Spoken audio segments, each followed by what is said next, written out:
Bonjour à tous et bienvenue à cette flash Wéoubé. Tout de suite, nous avons à la une un meurtre à Ndundoun. Les habitants de Ndundoun, une localité située dans la commune de Doudji, dans le département de Linguère, sont toujours sous le choc. En effet, d'après Vox Populi, un berger du nom de Djifrilou, âgé de 18 ans, a été tué à coups de couteau par son collègue Oumar Damboba. Le drame est survenu dans la nuit du lundi 14 septembre vers 23 heures. D'après les témoignages recueillis auprès des villageois, les deux bergers étaient ivres après s'être gavés de boules falées du parfum consommé à la place de l'alcool. Thiès Info. Mamdiara Fam a été attaquée et agressée ce lundi chez elle par des conseillers municipaux.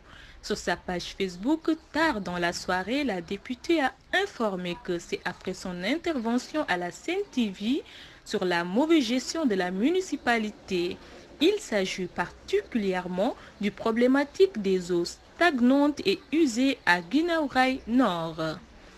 22 septembre 2017, 22 septembre 2020. Il y a exactement 3 ans, disparaissait à l'âge de 90 ans l'ancien Khalif général des Tidjanes, Serigne Abdou Aziz Sy Al-Amin, emporté par une courte maladie.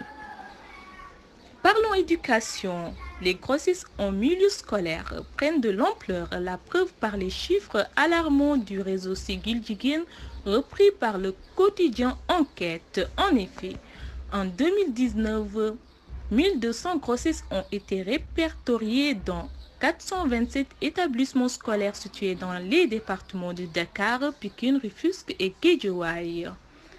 Arrêté pour trafic de chanvre, Baye Oté, marchand ambulant, a confié avoir investi 2 millions de francs CFA dans le Yamba parce qu'on lui avait dit que c'est un business plus rentable. Habitant à Thiaroye Azur dans la banlieue de Dakar, le commerçant s'est fait livrer nuitamment sa première grosse commande, espérant échapper à la vigilance des forces de l'ordre.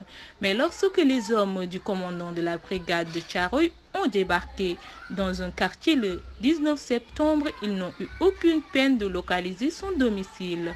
Ils découvrent sur sa terrasse 2 importantes colis suspectes qui se révéleront contenir plusieurs blocs de chanvre dissimulés dans une sorte de débarras, explique l'observateur.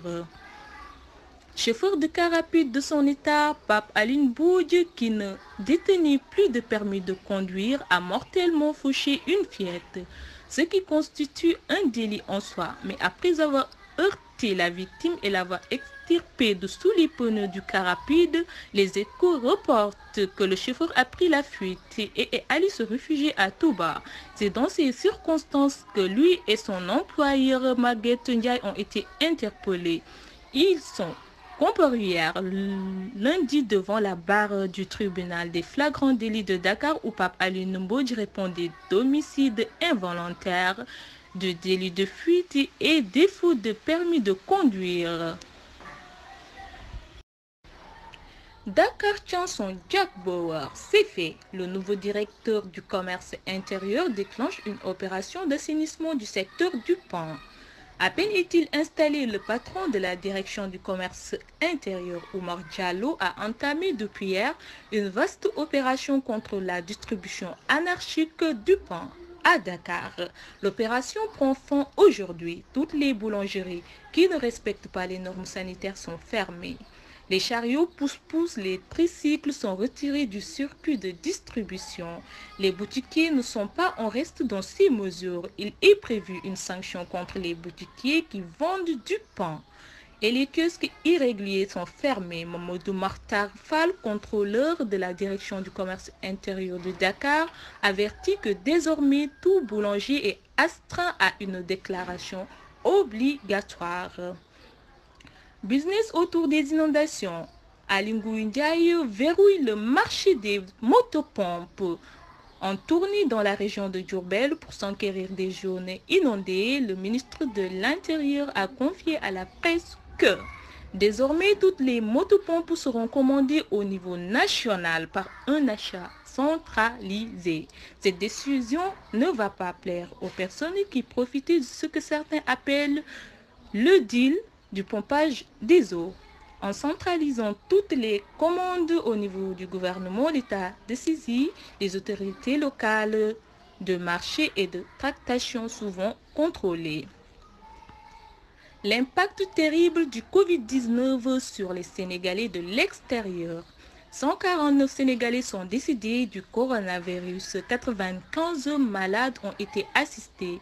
218 000 demandeurs d'aide ont été recensés depuis le début de la pandémie au mois de mars, selon le journal Enquête qui reprend les chiffres du ministère des Affaires étrangères.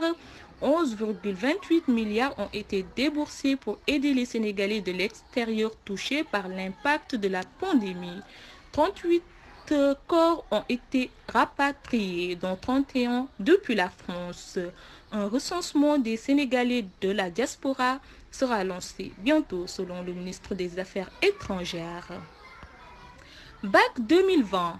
Un taux de réussite inédit de 45% selon le directeur de l'Office du bac.